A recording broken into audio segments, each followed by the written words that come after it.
Hey, what's going on out there? I'm Sean Devine, and today I have a few recommendations for mixing headphones. A lot of you have had questions about whether or not you should mix with headphones, and if so, which ones would I recommend for you? So I have 3 pairs of headphones that are under $200. So if you're on a budget, these are going to be really good options to have for a mixing reference headphone. That said, they do have their limitations, and I always recommend that you mix in headphones in tandem with a set of proper studio monitors if possible. I've owned each of these for at least 5 years, so I know them really well. The first one that I want to talk about is the Sony MDR75062. This is the first set of studio headphones, mixing headphones that I purchased. They go for about $99 USD. And they're very crisp in the high end, have a nice presence to them. So they're great for mixing and tracking vocals. You can pick out sibilants and a lot of the high frequency stuff in them very easily. I also have been able to pick up a lot of noise in recordings that sometimes you won't hear. In terms of limitations, they don't have a ton of bass. They're not a low end heavy headphone, so you're gonna have trouble referencing sub frequencies, low bass stuff in these. So it's kind of tricky to mix your bass with these. So you would want to have these in tandem with either another set of headphones with a little bit lower frequency response, or ideally you have some monitors. Next up on the list of my recommended mixing headphones is the Audio-Technica ATH-M50. These have a lot more low end, a lot better response down low than the 7506.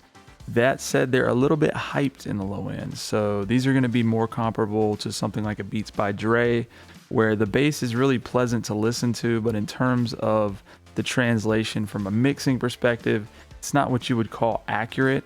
So I do enjoy listening to these. I enjoy tracking and producing on these because it's very exciting to listen to music through them. They're a nice headphone.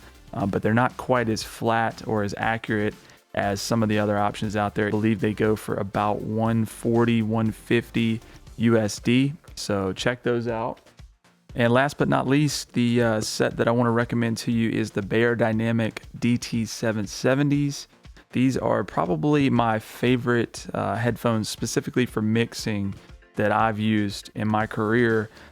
They have a little bit more low end than the 7506, not as much as the ATH-M50, but there's enough there that you can tell what's going on and you can make accurate mixing decisions.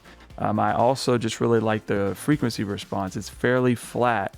So what that means is when you mix on these and ideally are mixing with a set of studio monitors, the translation is going to be pretty close in other speakers. So I find that these translate really well. That's why I use them primarily in my mixing process.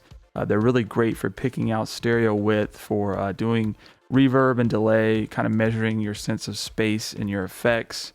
And I really just like the comfort of them too. They've got these really nice velour pads on them, and they're really easy to wear for long periods of time. So if I'm going back and forth from the headphones to the speaker all day, these really don't bother me at all to have on my head. These go for about $150 to $175 USD. All right, y'all. So those are my 3 recommendations for mixing headphones under $200. If you're on a budget, you're looking for a pair of headphones to make accurate mixing decisions with, these are going to give you a good option. Again, they're not perfect, but they will give you a good reference point, especially if you're using them in tandem with monitors, with other speaker systems. If you can only mix with headphones, I would go with those DT770s. Something with a really flat frequency response in the headphones is going to be your best bet. So hope this helps y'all in your headphone purchases. If you have any questions or comments about the headphones I went over in the video, feel free to leave a comment below. Please like and subscribe, and we'll talk to you soon.